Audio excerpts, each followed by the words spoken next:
So let's now start talking about how you can navigate corporate culture. So first of all, let's understand the differences. Until the time those differences are not spelled out by anyone, uh, those uh, uh, those are certain points which we might not think, or they might not form food for thought for your future discussions, for your future interactions, for your future associations on LinkedIn, on telephone calls, on WhatsApp, right?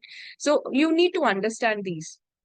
So first, let's first of all, spell out these cultural differences. And you would agree, you can take notes of these. Then I'm going to tell you about a little bit about the adaptation strategies, which you can, kind of start practicing, and it would come gradually. So don't worry. There are so many support groups, your friends, everyone will take care of you. So first is the hierarchy structure, which we follow in the military. And in corporates, there's no hierarchy. Corporate structures are flatter in nature. So the kind of salutations, the kind of ranks which we are used to in military, they are not there in corporate, right? There are companies which still give a lot of, respect to people who are old in age, who are more in age than you, and you obviously call them sir and all. But then most of the companies, uh, they don't use sirs and ma'ams and all those things. So it's flatter organization. You can walk up to the CEO and just call him by his name. That's what it is. So for us as veterans, as people transitioning from military to corporate, the more we kind of get used to that, it would be good. It would be best. Next comes direct communication, which we see in military versus the more nuanced communication in corporate. So even if you are in the deepest of the uh, situation, I wouldn't use those words, but you just have to say that everything is good. Okay, that's corporate. It's the conversations, the communication, it has to be nuanced. Even if things are not working out, you have to just be, not so much open about things are not working out, but yes, we are working on it stuff. So communication becomes a more nuanced, most thoughtful. The way you communicate, you have to think about how you talk, because it's no direct communication here, because we are used to giving direct orders or taking direct orders and then working, right? So we never question anyone. So that is something which corporate, it doesn't happen like that. Okay, so you communicate in corporate and you're free to communicate, you're free to put forward your point, the other person is supposed to listen to you, and then you come together onto one particular decision. Or that might not even be a decision, that could be work in progress also, right? So let's just try doing this and it would be good, and let's see how this pans out. So those situations would be there. Next is focus on mission completion in the military, and the focus on profit and growth in corporate. So these are two totally different ball games altogether. So and the sooner you adjust to it, the better it would be, right? Next is rigidity in procedures in military versus flexibility in corporate processes. So we are flexible. Armed forces guys are flexible. The only thing which we raise our eyebrow to is, okay, flexibility is okay, but still work has to be done, no? So there are ways and means on how you can navigate those team members or get work done. And we are adept at that. We are very good at that. We are good at personal management. We are good at understanding what motivates the other person, right? And every person is motivated differently. So we are good at sensing those things, sensing the needs of our team members. And that's what is required in corporate also. So we need to understand that corporate is more flexible. Procedures are not rigid. Sometimes there are no procedures and policies also. You have to flexible. You have to go with the flow. That's how things work out. Next is team cohesion. Now, military, everything is teamwork, right? In corporate, individual performance is, valued. So even if you are in a team, still, your individual performance, individual contribution will definitely play a role. So you need to understand that. Second is uniformity.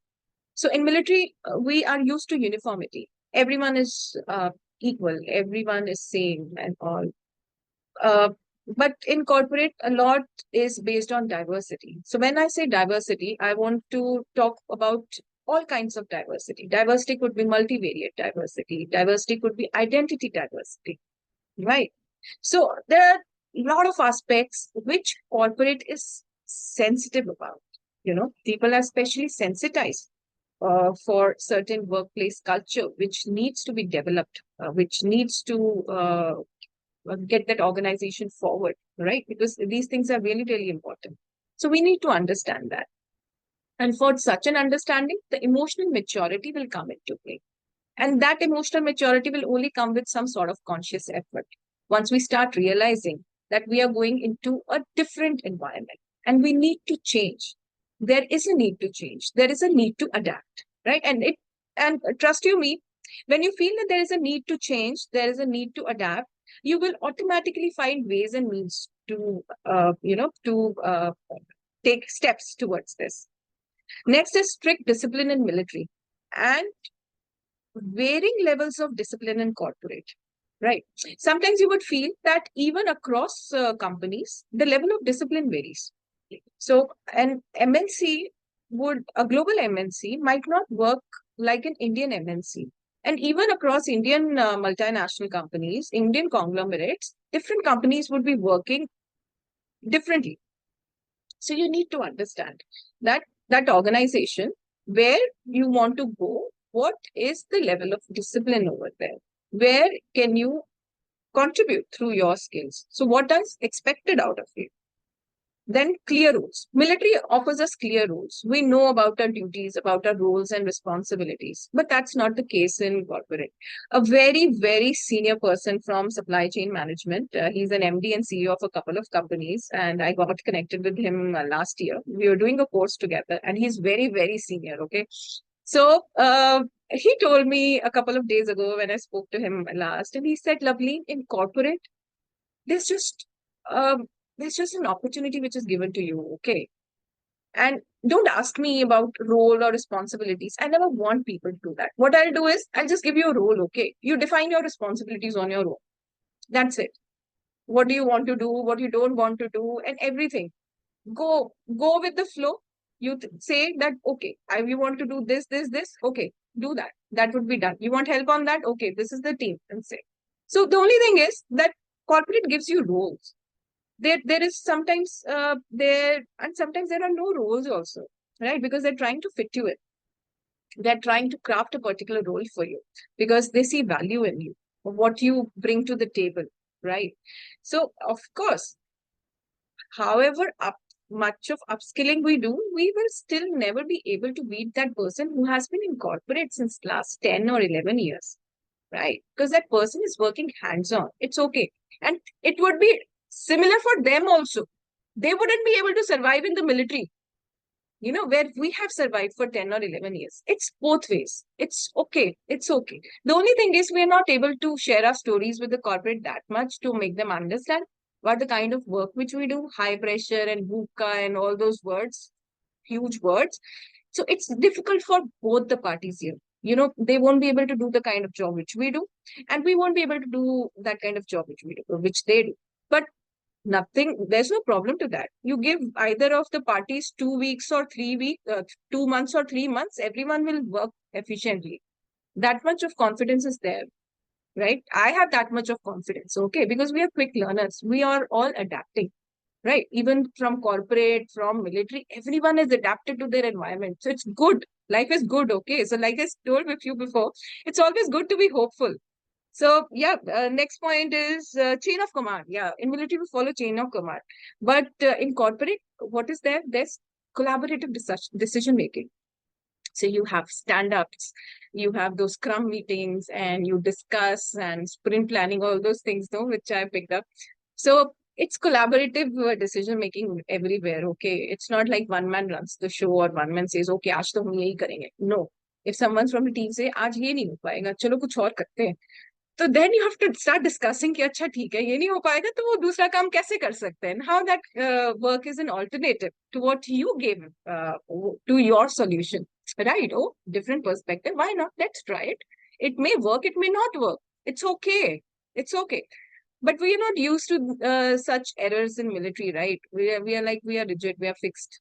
okay, something has to be done in this way and it has to go on like this. So that's not how corporate works. Corporate is all flexible and collaborative. So next is corporate works on something called as continuous improvement and continuous operations, which we also do in military.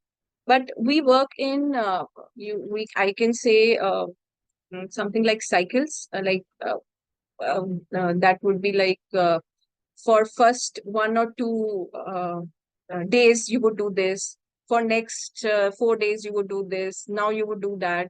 ऐसा करके military में generally ऐसा होता है, because we are given different projects, different programs, different duties, responsibilities. That's not how corporate works. So in corporates it's like continuous operations. आप एक ही time पे बहुत कुछ कर रहे होते हो, ठीक है, so आप ये भी कर रहे होते, आप वो भी कर रहे होते, that's the expanse of duties. And sometimes of course collaborative decision making is bound to delay the process, but then you have to navigate, and that's where our skills of getting work done from people, personal management, conflict resolution, and everything comes into play, right? So